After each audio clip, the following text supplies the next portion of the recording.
My son and his wife threw me through a glass door. The glass shattered. I was bleeding. They called it an accident. I sat in that cold kitchen, alone, thinking maybe I was really worthless now that I had no paycheck. But what they never knew is that I had quietly inherited $21 million. They thought I had nothing left. What will they do when they realize I could buy and sell everything they own in cash? I never expected to see my own blood on the kitchen floor, not in my son's house, not at 71. It happened on a Tuesday. Snow had just started falling outside, soft and steady, like the hush before something breaks. Bradley and Juliana had been tense all morning. I made myself small, the way older women sometimes do when they sense their presence is no longer welcome. Juliana stood at the counter, arms crossed. Her voice was sharper than usual. "You're still holding on to the deed, aren't you?"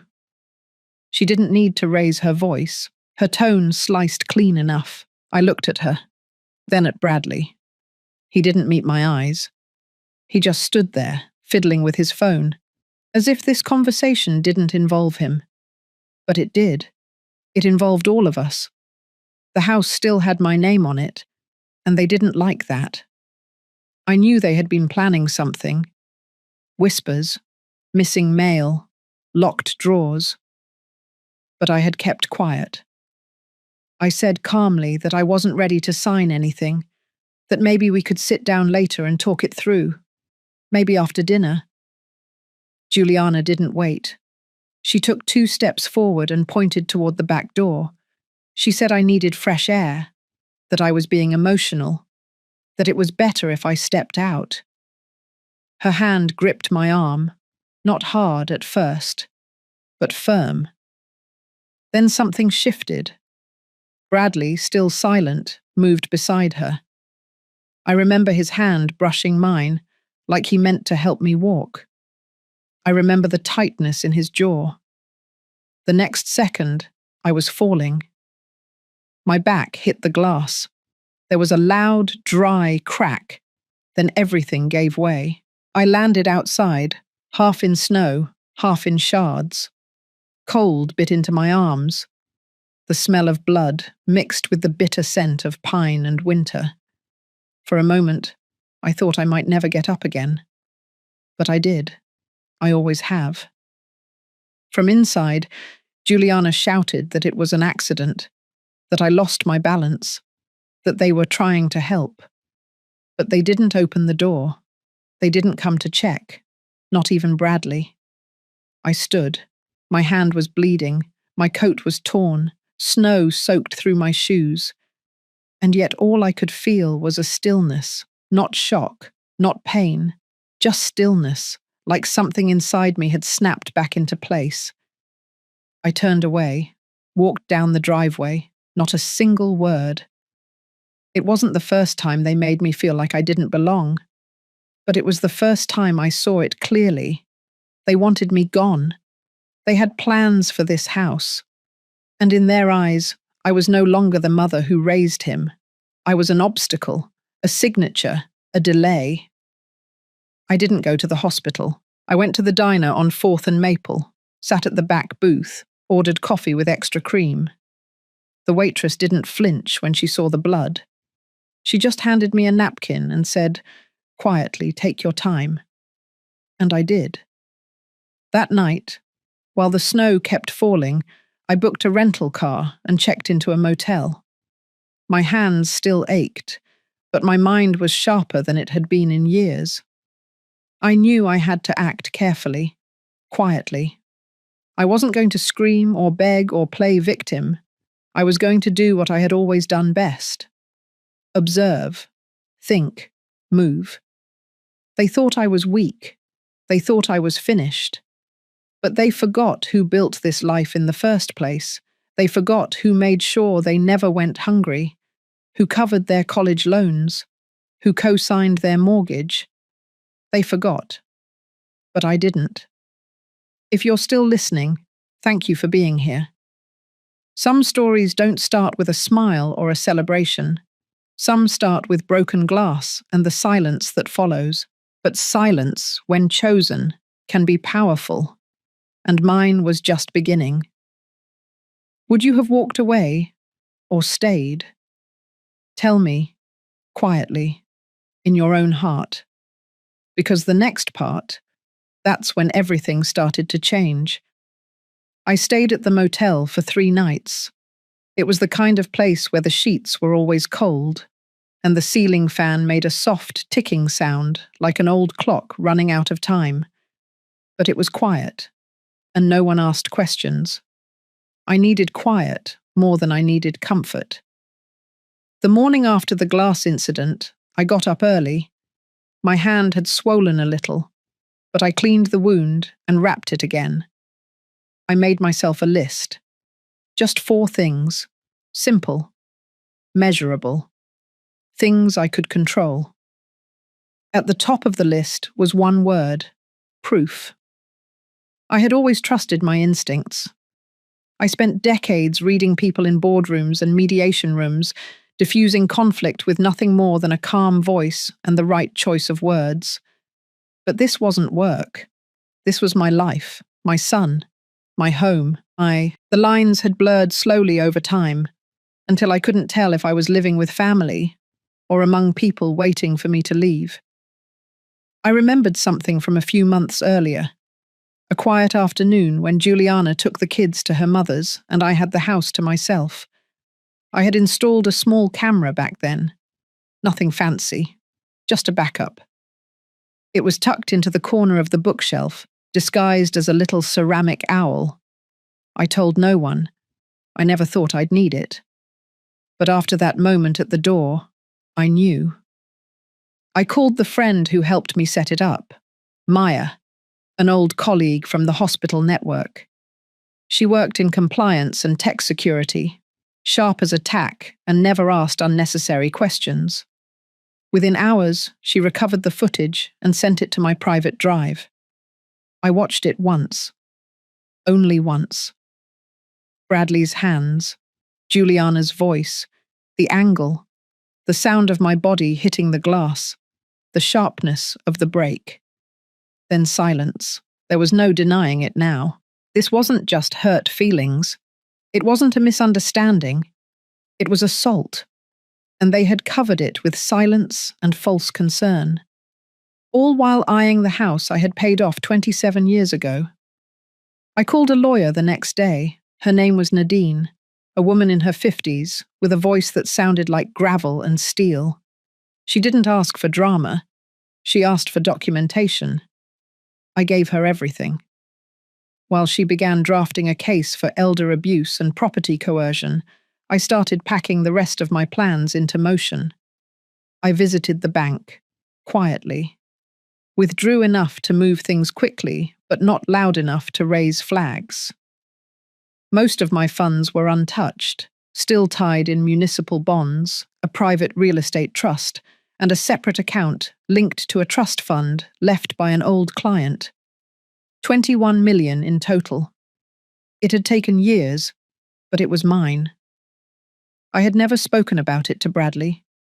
He assumed my retirement came from a modest pension, that I lived on Social Security and leftovers from his father's account. That assumption kept him comfortable in his entitlement. And Juliana, she never imagined I might be more than what I looked like. Grey hair, soft sweaters, quiet mornings easy to dismiss. But I had been building something they never bothered to see. I rented a short-term apartment in town under a different name. Just a month-to-month lease with no frills, no noise. I didn't need a view. I needed space to think. The first thing I placed on the counter was a folder. Inside it was the footage, a printed copy of the house deed, my living will, and Nadine's first draft of the complaint. Then I sat down, breathed in, and for the first time in years, I let myself feel everything. The betrayal, the humiliation, the deep ache of being seen as disposable by the very people I gave everything to. But beneath the ache, something else had started to bloom. a quiet resolve, not to punish, not to destroy, but to reclaim, not just my name on paper, not just my house, but my space, my dignity, my place in the world. And I knew this was only the beginning. I woke up that morning before the sun rose, not out of restlessness, but clarity.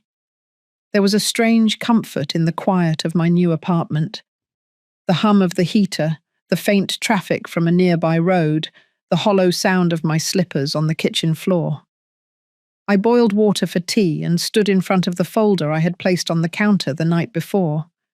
It was a plain black folder, nothing special, but what it held had weight. Inside were 3 documents. The first was a printed copy of the house deed. My name was still there, clear as daylight. No joint ownership, no transfer signatures. I had held off signing anything for years, always feeling a small pull in my gut that said wait. That wait had saved me. The second was a ledger of my financial holdings, not for pride, for facts.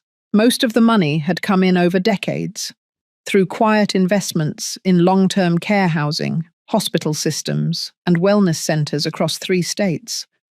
Former clients had left pieces to me in their wills, trusts, or just plain gratitude. I never spent much. I never needed to. I had enough.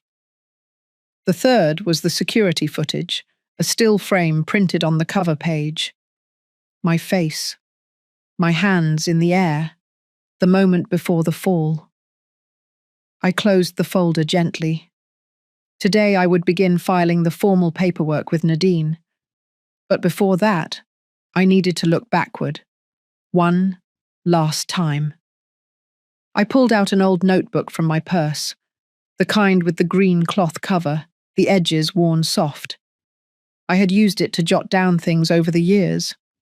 Conversations, dates, notes from when I started feeling like something was off.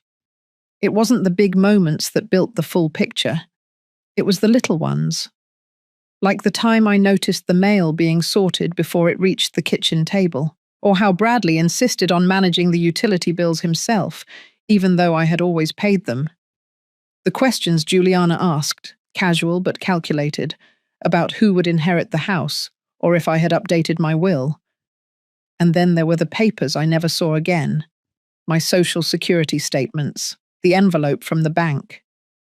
I remembered one day I asked if my Medicare card had arrived, and Juliana had waved me off, saying she had put it somewhere safe. I never found it. Alone in the kitchen of that quiet apartment, I realized what I had been feeling wasn't paranoia. It was preparation. They weren't waiting for me to die. They were preparing for me to disappear, quietly, without fuss, without questions. I took a long sip of tea and stared out the window. Snow had returned again, fine and steady, covering rooftops like dust on forgotten shelves. After breakfast, I dressed with care. Not out of vanity, out of purpose. Grey trousers, black turtleneck, wool coat, the same coat I wore when I signed my first leadership contract at the hospital in 1984. That coat had seen the inside of more boardrooms than most junior partners ever would. I carried the folder into Nadine's office at exactly 10 o'clock a.m. Her assistant, a brisk young woman with short hair and clipped sentences, led me into a room with bookshelves lined in legal binders and framed citations. Nadine sat behind a clean desk. No clutter, no photos. Only a pen and a yellow legal pad. She didn't offer small talk. She didn't need to. She opened the folder, flipped through each page, and nodded. It took less than 30 minutes for her to confirm what I already knew. I had a case. Not just for assault, but for financial manipulation, coercion, and willful neglect of a dependent elder. Colorado had clear laws on elder abuse, and Nadine had worked with judges in cases like this before. Quietly, without media, but firmly, I asked her to keep everything sealed. No public filings yet. I wasn't looking for headlines. I wanted resolution. She agreed. We would move slowly but deliberately. By noon, I had signed the preliminary affidavits. By 3 p.m., copies of the footage had been secured in 2 locations. And by sundown, I was back at the apartment, sitting in the same chair by the window, the folder now thinner but heavier in impact. It would still be weeks before charges were filed, maybe longer before the court date, but the motion had begun. And once something like this starts rolling, it cannot be undone. That night, I didn't sleep much. My body ached in places it didn't before. My hand still had a slight tremor from the injury, but I no longer felt small, or forgotten, or invisible. I knew the people I raised didn't see me clearly anymore. They saw what they thought I represented: obstacle, liability, delay. But they didn't know everything. They didn't know the funds had already been moved to a separate holding company, that the trust had been updated, removing all heirs until further notice, that the title of the house was not only still in my name, but now legally shielded by a revocable trust. And most of all, they didn't know that the woman they tried to erase had already written the next chapter without them. It would be weeks before they noticed anything missing. But the silence I left behind would grow louder with time. 3 days after I left Nadine's office, I received a quiet call just after 8 a.m. Her voice was even, calm. The paperwork was filed. The complaint was officially entered into the court's system. She told me not to expect anything dramatic at first. These things take time. But it had begun. I didn't speak much on the phone, just a soft, "Thank you." Then I hung up and stood in the middle of my small kitchen, letting the silence speak louder than words. That same afternoon, I drove out to a private postal centre near the edge of town.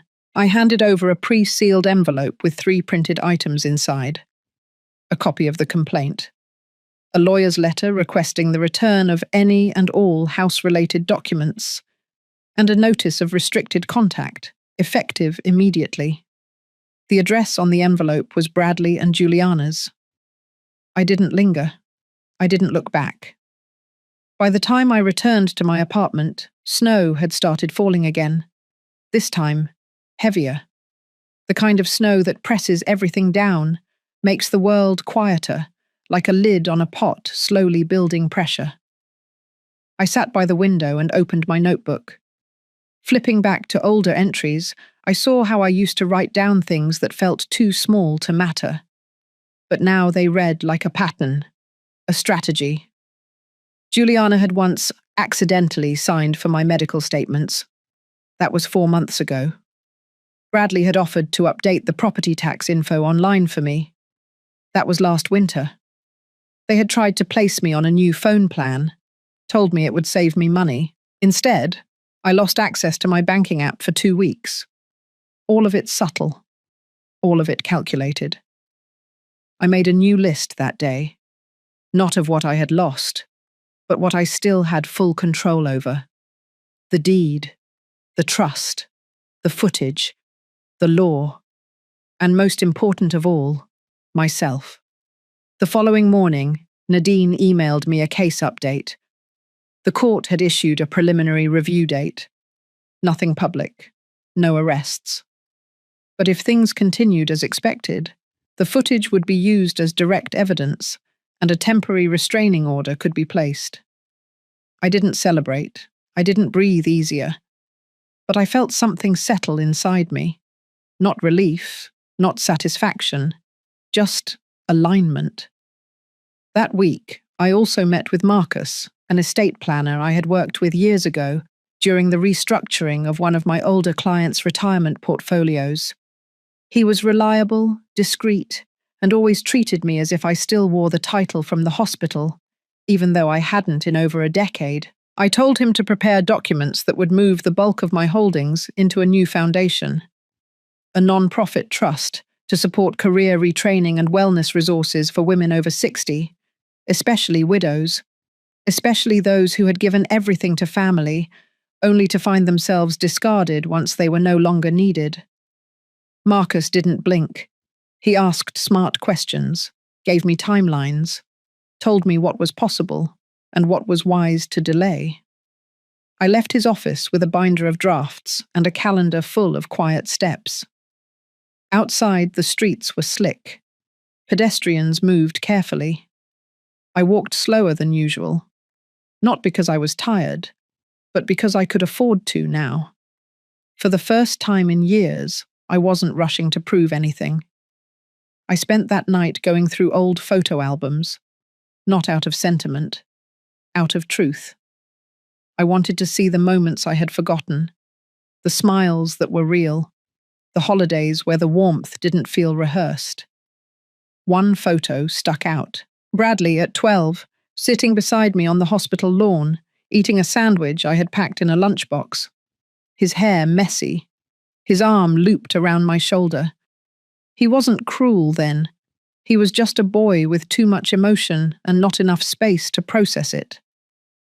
I held that photo for a long time, not to justify, but to remember where we had come from, so I could fully understand where we had arrived. A few days later, I received a voicemail from Juliana. Her voice was tight, professional. She said they had received my lawyer's letter and were surprised at the accusations. She hoped we could resolve this privately. No apology. No regret, just control. She sounded more worried about the paper trail than the glass shards still buried in my coat pocket. I didn't respond. Nadine would handle all contact moving forward. I wasn't going to argue. I wasn't going to explain. Instead, I prepared. I made copies of all documents, stored them in 3 separate locations. I scheduled a second appointment with Marcus to finalize the transfer of the first portion of the funds. I purchased a new jacket, grey wool, heavy, built for cold days and long walks. The old one, the one with the bloodstain on the sleeve, I folded and placed in a sealed bag. Not to forget, but to preserve the line between before and after. Then I went for a walk. The wind was sharp, but I didn't flinch. My body had adjusted to discomfort. But my mind was clearer than ever. They thought pushing me through glass would break me. What they didn't realize was that some glass breaks clean, but the woman standing on the other side can come out sharper, not bitter, just precise. And now I had precision, and paperwork, and patience, and the law. The apartment grew quieter as the week went on. Snow piled against the window ledge and swallowed the outside noise. Each morning I woke with the same rhythm. Tea first, then documents, then walking. It became a kind of silent ritual, one that helped me stay sharp without slipping into sadness. On the 5th morning, I drove west into the mountains. I didn't tell anyone, not even Nadine. I left early, just after sunrise, with a small overnight bag and the new coat. I had made a reservation under a different name, a habit I had picked up during my years managing high-profile hospital staff who needed discretion. Some things never leave you. The road twisted through tall pines and frozen lakes. The sky hung low, grey and steady. When I arrived in Aspen, it was nearly noon. The snow was thicker there, fresh, untouched. The air felt cleaner than anything I had breathed in weeks. I checked into a small cabin near the springs. Nothing extravagant, but clean. A fireplace, a view of the slope, a full kitchen I wouldn't use. I wasn't there for leisure. I was there to breathe in silence, to remember who I was before the noise began. That evening, I soaked in the outdoor pool. The water was warm, almost too warm against the cold air, and I stayed beneath the surface longer than usual. Not to forget, but to empty myself, to make room. The next morning, I woke early and sat on the wooden deck, wrapped in a blanket. I sipped coffee and thought about the version of myself that used to make excuses for how Bradley treated me. The woman who used to say, maybe he's just stressed. Maybe he's just protecting Juliana. Maybe I misunderstood. I had stopped making excuses the day my back hit glass. Now I looked back with sharper eyes, and I began making new outlines, not for court dates or documents, but for how I would live if I no longer needed to explain myself to anyone. That same day, I walked into town and stopped at a quiet bookstore I used to visit years ago. The owner, a woman named Ruth, still remembered me. We didn't talk much. I picked out a few books, mostly about quiet women who changed their lives late in life, and left without announcing who I was or why I was there. I didn't need to be the woman with the folder, not today. By the third day, the cabin felt like it belonged to me, not because I owned it, but because I had brought myself there by choice. There's something powerful about reclaiming space, even if temporary. It's the difference between escape and return. I wrote letters that night. Not to Bradley, not to Juliana. Letters to myself. To the version of me at 40 who spent birthdays alone because the family forgot. To the version at 50 who helped them buy their first house but wasn't invited to their housewarming. To the version at 60 who had quietly paid their credit card debt when they couldn't make the minimum. I wrote to each of those women and told them they did what they could with the knowledge they had. I forgave them, and I thanked them, because without them, I wouldn't be here, strong enough to walk away, smart enough to plan ahead, quiet enough to let truth do the work. That night, the snow turned violent. Winds howled against the windows, rattling the glass, reminding me how fragile walls can be. But the fireplace stayed lit, and the roof held strong. I didn't feel unsafe. I felt awake. The next morning I checked out early. The road back was slick and steep, but I didn't rush. At every curve I thought about what came next. I knew Nadine would be preparing the next filing. I knew Juliana would probably try to respond with some version of charm or outrage. I knew Bradley would do what he had always done, go quiet, then passive, then resentful. But I wasn't going back into that house. I wasn't going back into that old version of myself either. Instead, I drove straight to the building that held my newly registered foundation. The paperwork was finalized 2 days before. I hadn't told anyone, not even Marcus. It was my private start. I walked up to the receptionist, handed over my ID, and smiled when she looked up and said the name of the foundation. I asked her to say it again, just so I could hear it aloud. The Montrose Initiative, a place for women over 60 to rebuild. Quietly, powerfully, on their own terms. She handed me the welcome packet. I thanked her, walked into the small office that had been reserved for me, and sat down in the chair behind the desk. No ceremony, no applause. But inside, I felt something shift, something real. Bradley once told me I was too sensitive, that I needed to stop taking things so personally. Now, I took things personally on purpose, not out of pain, out of clarity. Because sometimes, after the snow settles, you realize the path wasn't lost. It was just covered for a while. And now, I was walking it on my own. The first time I saw Juliana again, it wasn't in a courtroom or over a phone call. It was at a property showcase. I hadn't planned it that way, but life has a strange rhythm once you stop trying to control its tempo.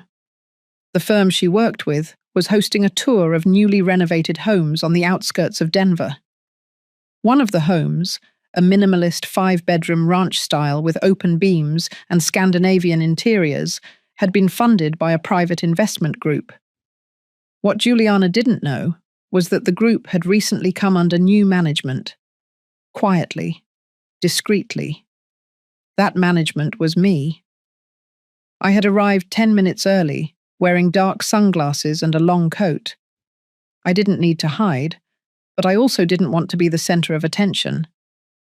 I walked the house like any other guest, listening to Juliana's polished voice as she explained the imported tile, the underfloor heating, the solar panel rebates. She looked the same. Perfect hair, firm voice, that overly gracious tone she always used when she was selling something. I watched her gesture to a couple, both younger than her, about the upgraded kitchen. She smiled in a way that didn't reach her eyes. When she turned and caught sight of me, I saw her expression flicker. Just for a second. Then she composed herself. She wasn't sure whether to acknowledge me. I didn't give her the chance. Instead, I walked into the master bedroom and ran my fingers along the windowsill. The air smelled of cedar and lemon oil. Everything was staged. Nothing felt lived in, just like their marriage. Chloe, her assistant, followed me. She was young, sharp. I had seen her once at a family function years ago when she was still new to Juliana's team. Now she wore a tailored suit and held a clipboard. She cleared her throat behind me and said, in a tone more arrogant than necessary, that this was a private showing. I turned slowly and looked her in the eyes. I didn't need to raise my voice. I simply handed her a business card with the name of the investment firm. My name was listed under strategic partner. Her eyes scanned it, then widened. She stammered something about checking with Juliana. I told her to take her time. I'd be in the sunroom. 10 minutes later, Juliana came in. She didn't greet me. She didn't ask why I was there. She just looked at the card in Chloe's hand, then back at me. I saw the panic beneath her calm. I asked her if she had reviewed the latest sponsorship ledger.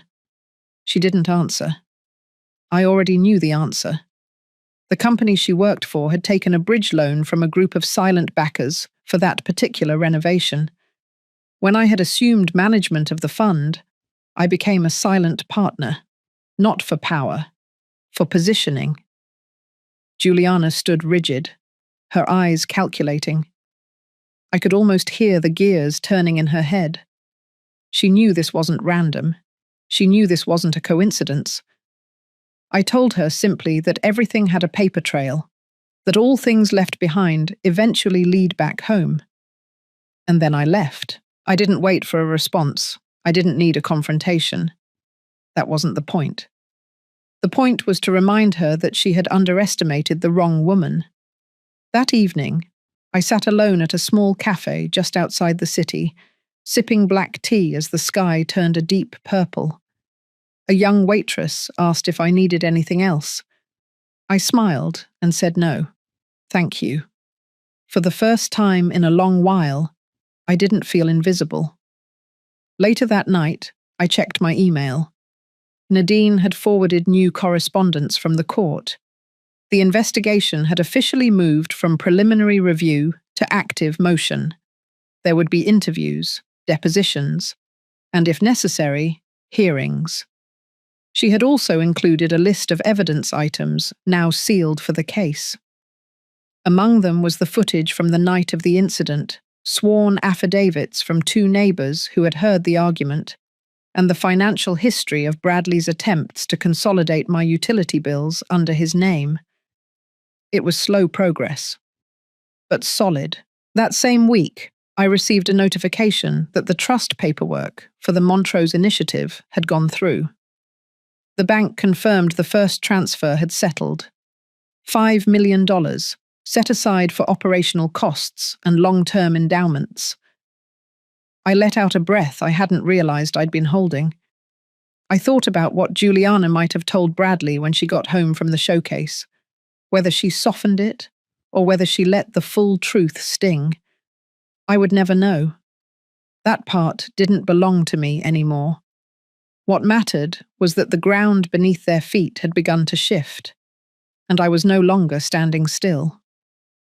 I didn't hear from Bradley directly, not at first, but the silence itself was telling.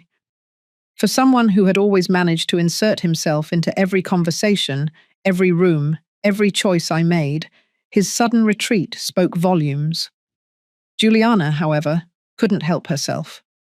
Less than a week after the showcase, I received a forwarded message from Nadine, a carefully worded email from Juliana's legal team, claiming there had been misunderstandings and emotional misjudgments during the family dispute. They suggested a resolution outside of court, one that involved mutual agreements, privacy, and, unsurprisingly, the immediate cessation of all pending motions. They wanted a deal. I didn't respond. Nadine did. Her reply was brief. The process would continue. No further commentary would be entertained outside official channels. The email chain stopped there.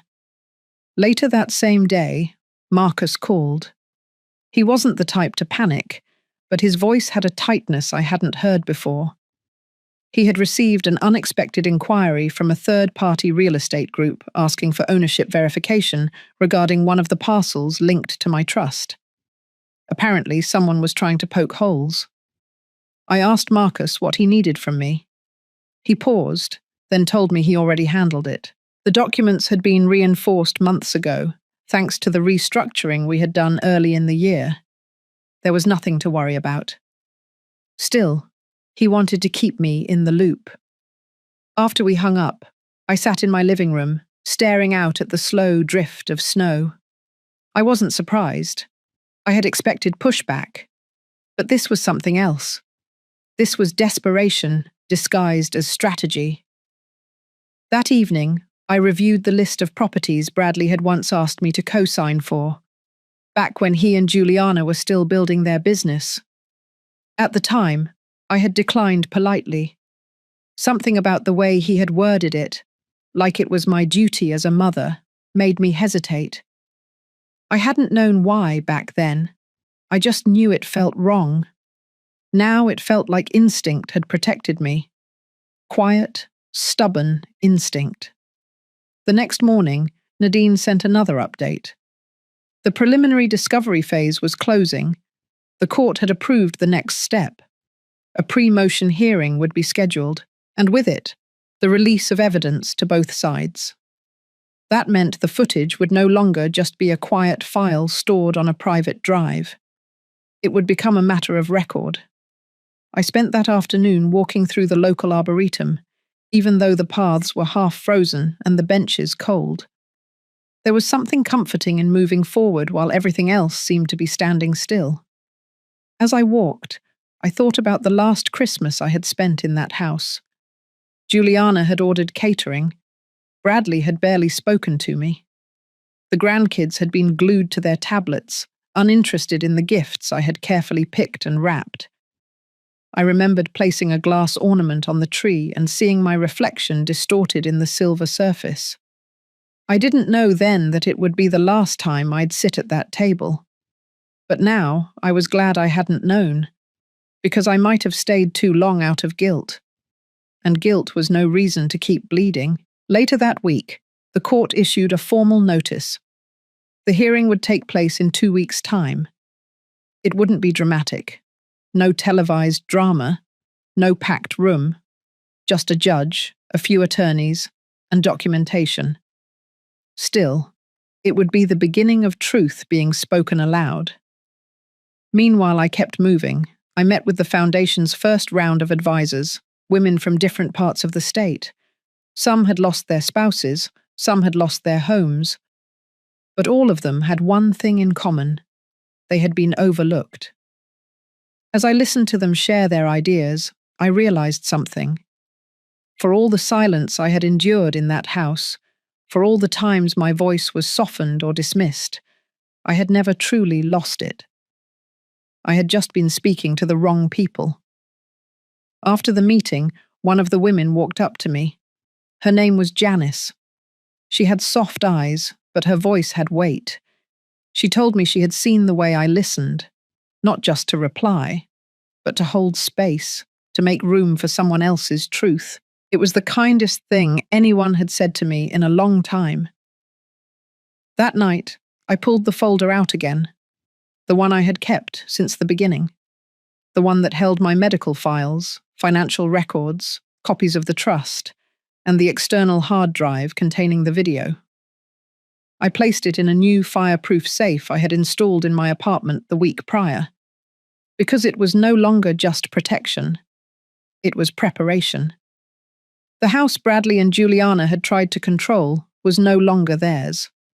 The bank had frozen the line of credit under review. The mortgage had been flagged. Everything was starting to shake beneath them, and they had no idea how still I had become.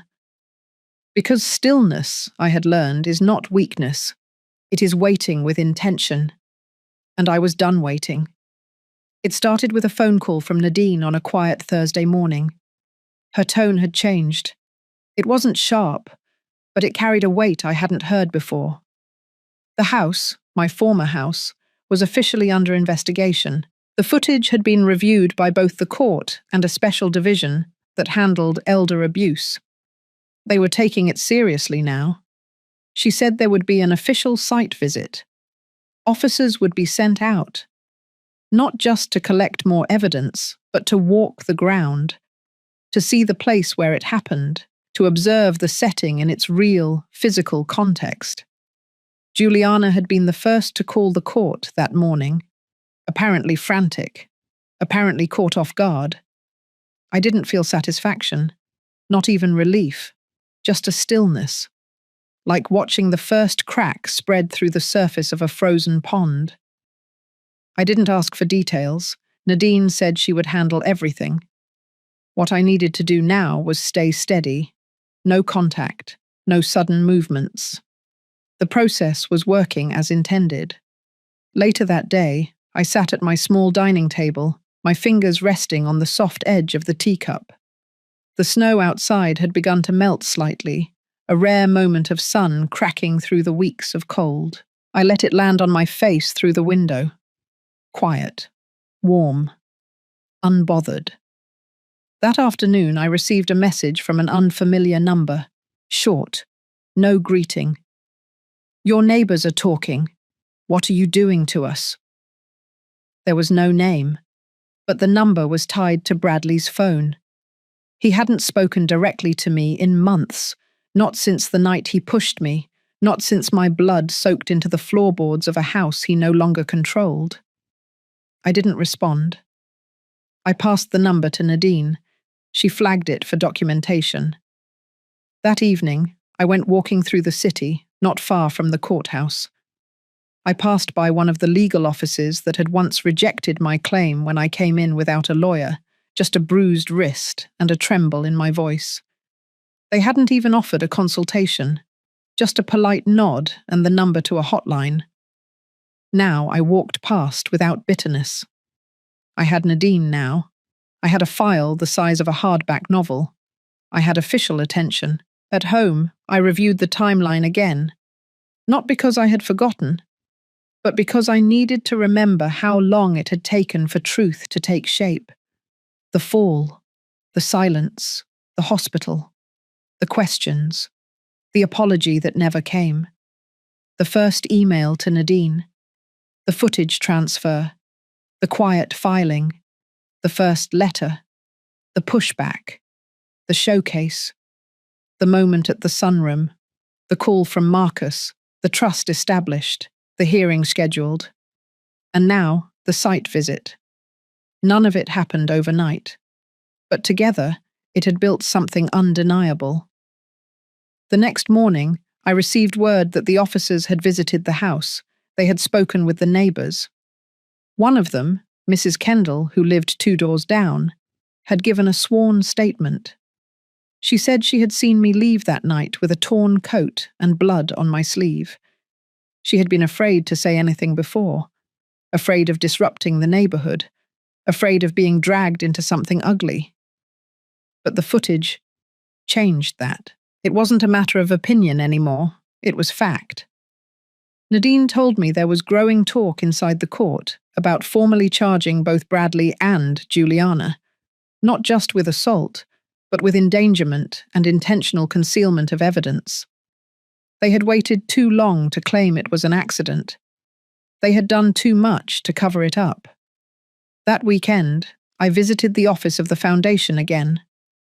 There was a new sign on the wall now, a soft ivory plaque with the name in raised silver letters, the Montrose Initiative.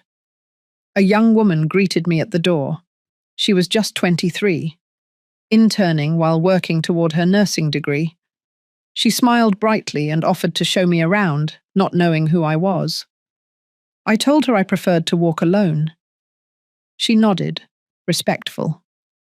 I moved through the small space slowly, room by room, looking at the shelves of books, the boxes of supplies ready to be delivered to rural libraries and senior centres, the stack of grant applications for wellness workshops written by women who had lived quietly too long. I lingered in the conference room, ran my hand along the edge of the table, sat down for a moment and looked out the window. A life can look ordinary on paper, but the decisions that shape it often come quietly, unannounced, uncelebrated, like sitting in a courtroom not as the accused, but as the witness, like hearing your son's name spoken aloud in legal tone, like knowing you didn't raise your voice, but you raised the truth. I left the building just as the sun dipped behind the trees. On the drive home, Nadine called again, this time with something new. The county clerk had received a sealed filing from Juliana's attorney, a request for early mediation, voluntary, private, a last attempt to avoid formal charges. It meant only one thing. They knew what was coming, and they were afraid.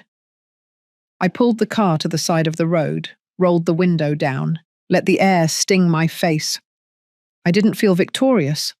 I felt awake, alive, unbroken. The court date wasn't loud. There were no flashing cameras, no packed gallery. Just a small courtroom on the second floor of the county building, its windows facing a row of grey trees that had long since lost their leaves. The hearing room was cold and smelled faintly of old carpet and paperwork. I arrived 10 minutes early, dressed in navy slacks, a dark sweater, and my late husband's watch. Not because it brought me comfort, but because it reminded me of the years I had spent holding everything together for others. Today was not about memory. It was about ownership. Nadine was already seated at the table, her briefcase open, papers arranged in rows like soldiers. Her calm presence steadied the air. She nodded to me without words, then looked back down at her notes. Across the aisle, Bradley sat stiffly beside his attorney. His suit didn't fit well. Maybe it was borrowed. Maybe it no longer belonged to the man he was trying to be. His eyes flickered toward me, then dropped immediately to the table. Juliana entered 3 minutes later. She wore all black and no jewelry, not even her wedding ring. She didn't sit beside Bradley. She took the next row back, alone, arms folded tightly across her chest. The judge arrived, a woman in her 60s with steel grey hair and a voice like dry wood snapping. She didn't look at anyone for too long, just read the file in front of her, called the room to order, and began. It started with the clerk reading the charges. First, misdemeanor elder abuse, then obstruction of reporting, then attempted coercion of property through emotional manipulation. 3 charges, each followed by a long pause as they echoed into the space between us. I didn't look at Bradley. I didn't need to. Then came the evidence presentation. Nadine stood, precise and focused, and presented the footage. A large monitor had been rolled into the room, facing the bench. No sound, just the video. I had only watched it once, in a motel room, alone. Now I watched it again, but I did not flinch. My eyes stayed on the screen the entire time. Bradley's arm reached across the frame. My body staggered back. The glass shattered. I disappeared from view. Silence Then the video ended. There was no gasp in the courtroom, just stillness. Even the judge sat motionless for several seconds before writing something down and signaling for the next item. Then came the statements. Nadine kept it short. She didn't dramatize. She spoke only of facts. My injury, the delay in reporting, the attempts at intimidation, the documentation of asset transfers Bradley had attempted weeks before the incident. A pattern. She called it subtle, but clear. Bradley's attorney responded with deflection. Stress. Miscommunication.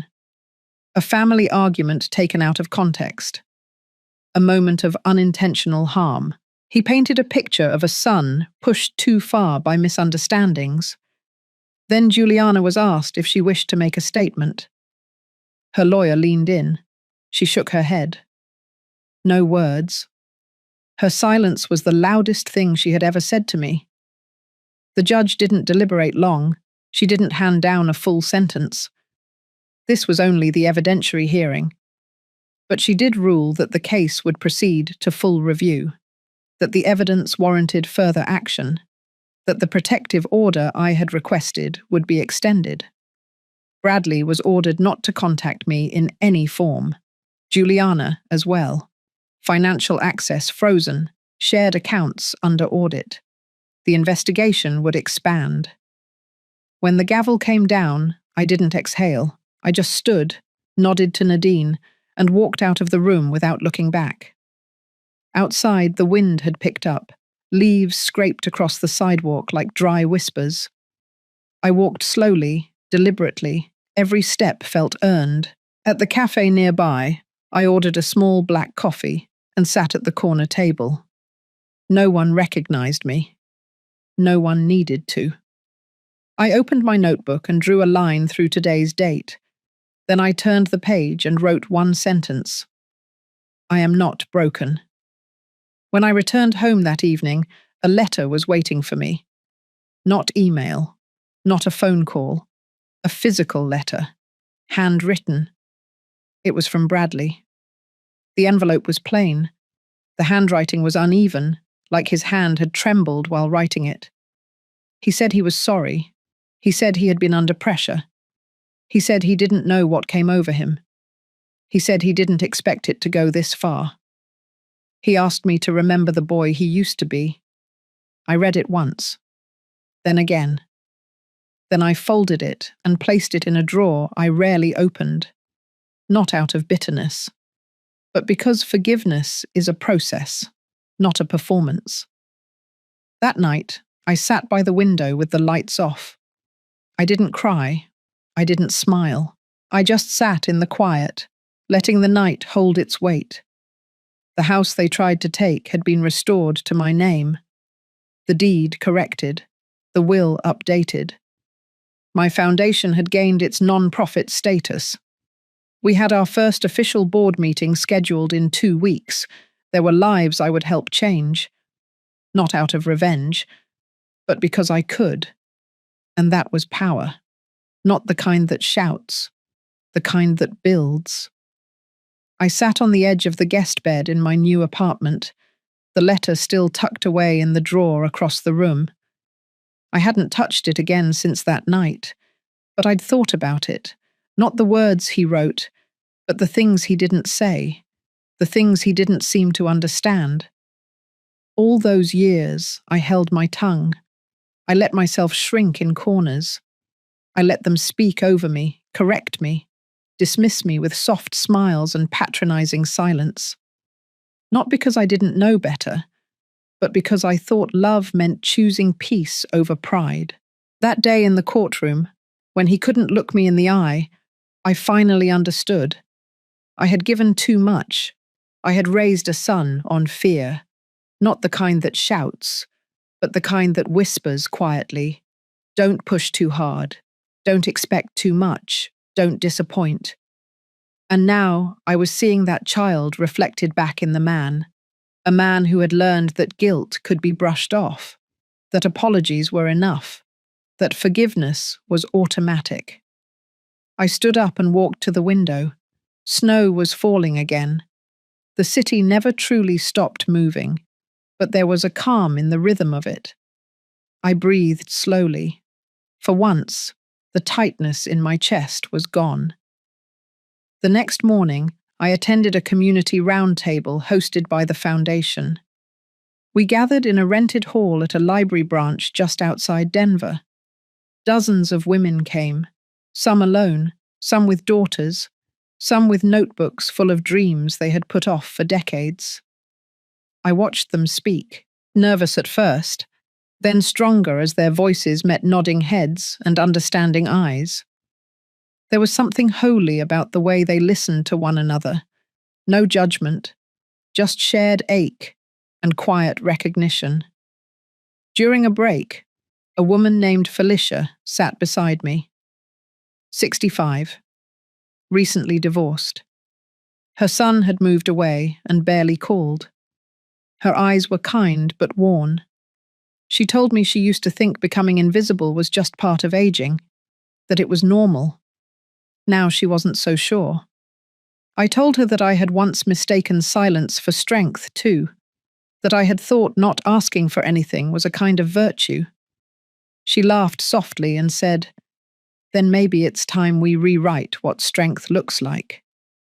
Later that evening, as I walked to my car, I passed a small bookstore near the corner. There was a sign in the window, "Local authors reading next Saturday." I smiled to myself, then kept walking. It wasn't about being seen. It was about finally seeing myself clearly. At home, I prepared tea and opened a blank notebook. I didn't plan to journal. I just wanted to feel paper again. It reminded me of when I used to write notes for Bradley's school lunches. Little encouragements. "You've got this. I believe in you. You're stronger than you think." And now, I was writing those same words to myself. The next morning, Marcus called. The final audits had come back.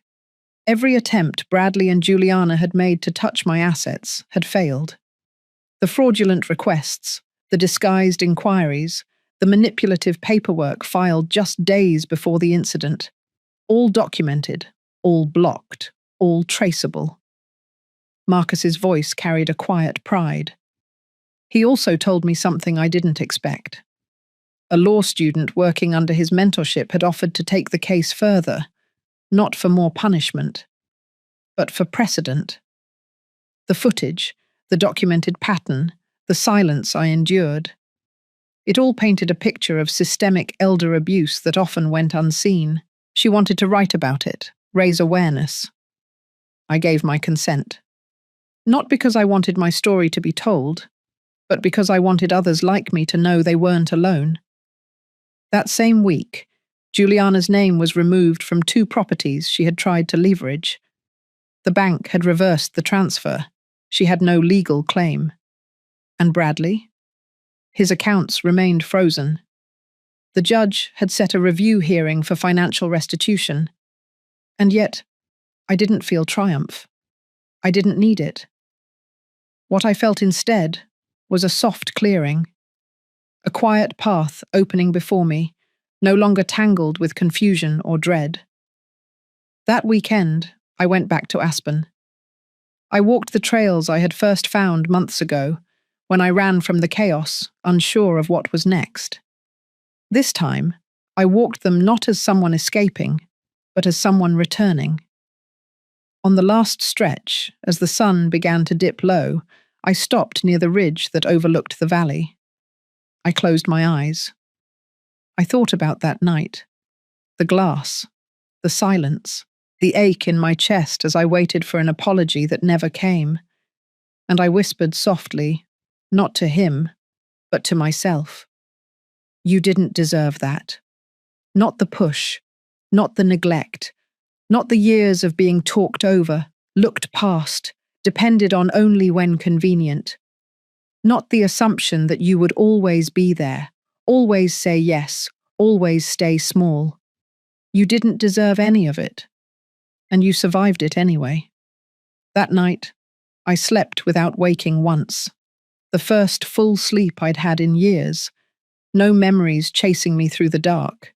No whispers of what I could have done differently. Just rest. Just breath. Just peace. It was never about revenge. It was about reclaiming the voice I'd buried beneath years of quiet. And now that I had it back, I wasn't going to let it go. I walked into the office that Monday morning just as the first snow began to fall again. The Montrose Initiative had grown since the last board meeting. The walls were no longer bare. They held framed photographs of the women we'd helped. Smiling faces, graduation certificates, business licenses, letters from daughters who watched their mothers rebuild. In the main room, I saw the new coordinator setting up for a workshop. She looked up, offered a nod, then went right back to organizing. That small moment felt like something I never thought I'd experience again. I wasn't being tiptoed around. I wasn't being handled. I was just another person doing the work. I walked past her and into the quiet conference space we now called the Founders Room. I opened the side drawer and removed the sealed packet I'd been holding onto for months. Inside was the last of the financial paperwork.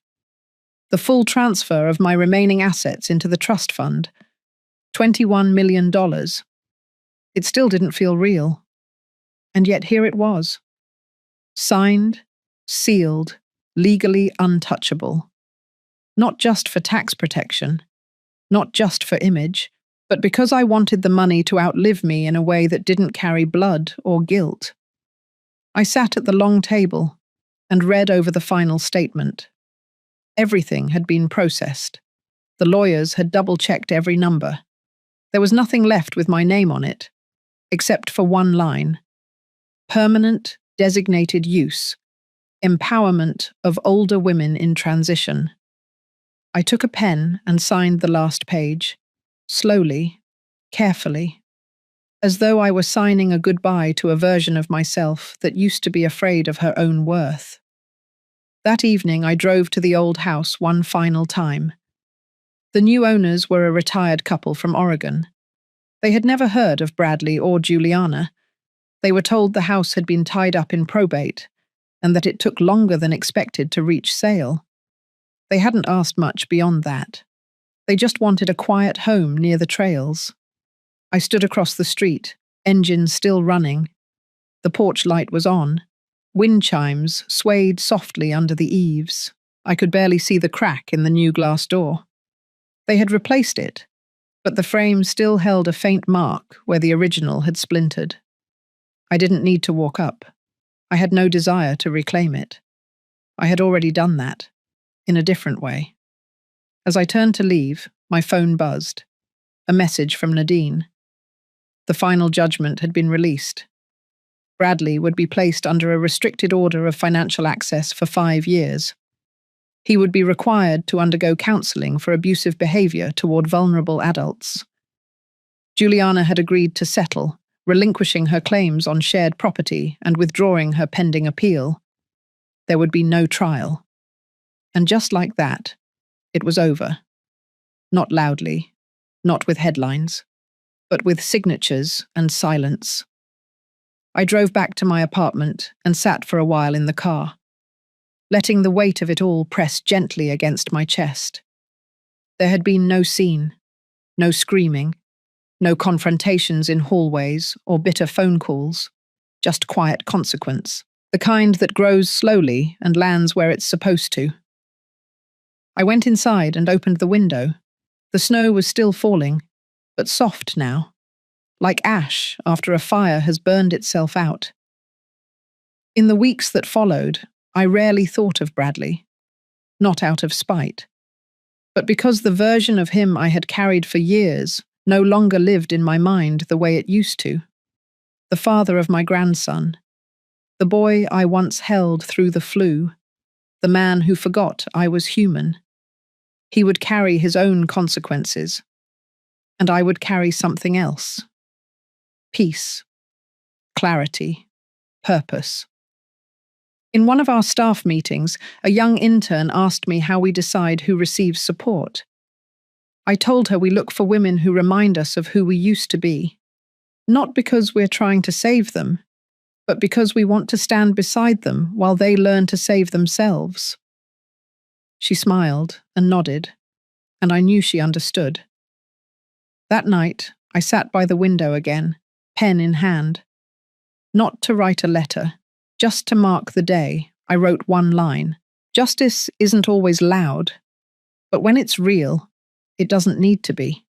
And I underlined it, slowly. Once. Then I closed the book and turned out the light. The lake behind my apartment froze in early January. I had watched it slowly still over weeks, ripples becoming reflections, and finally silence.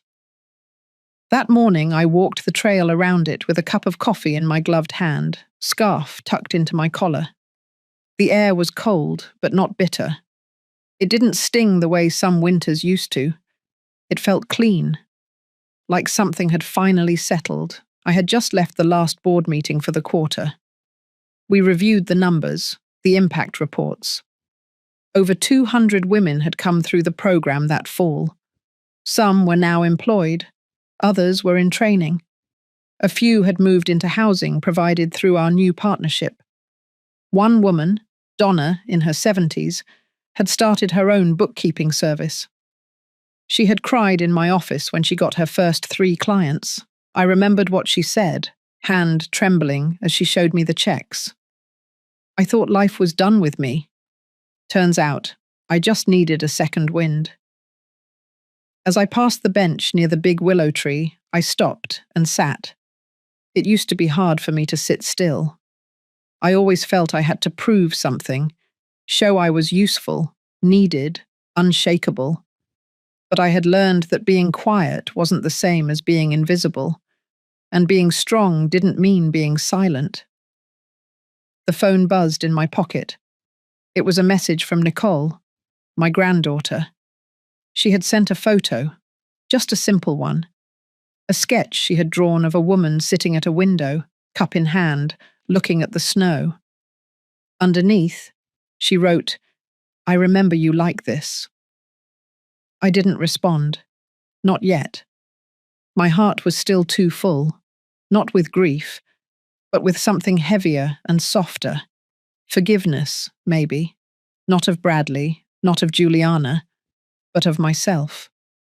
For all the years I thought my value depended on how much I endured without complaint. I walked back slowly, feeling the crunch of snow under each step. When I reached the door, I turned once more to look at the lake. Then I stepped inside and closed it gently behind me. Later that night, I packed a small suitcase. Not for a trip, exactly, but for a few days up in the cabin near Aspen, the one I'd purchased quietly and restored without telling anyone. A place that felt entirely mine. Before I left, I took one last look at the mirror in the hallway. My reflection didn't shock me like it used to. The lines were still there, the grey still threaded through my hair, but the eyes were different, not hardened, just clear. I whispered something only for myself to hear. You kept going. And I meant it, because I had, through the doubt, through the betrayal, through the silence, through the long nights of thinking maybe I'd imagined it all, that maybe I had been too much, or not enough. But I had been enough all along. I just needed to remember how to stand on my own ground. And now, I had.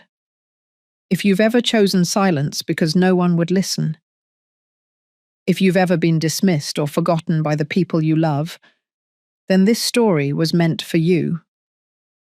Share how you feel after hearing this journey. You never know. Your words might be the light someone else needs while walking through their darkest moment. We read every comment, even the quietest whispers. This isn't just a storytelling channel. This is where silence gets heard.